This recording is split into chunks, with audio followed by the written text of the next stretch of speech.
हे बघा, मी मागच्या व्हिडिओमध्ये तुम्हाला दाखवलं होतं पातळ आलू करण्याचे कोणते आलू.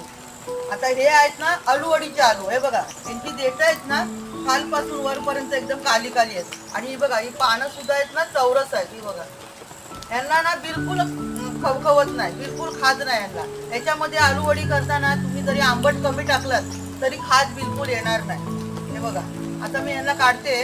श्रावण महिना आहे ना, म्हटलं आलूवडी करूया.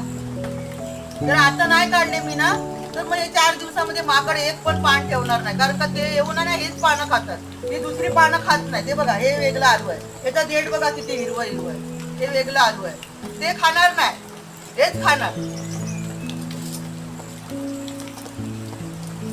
हे बघा, हे आलूवडीची पान आहे. मी मोठ्या व्हिडिओमध्ये तुम्हाला सगळं सविस्तर सांगेन, तर तुम्ही माझा मोठा व्हिडिओ पण बघा. तर माझ्या व्हिडिओला लाईक करा, चॅनलला सबस्क्राईब करा. Bye bye.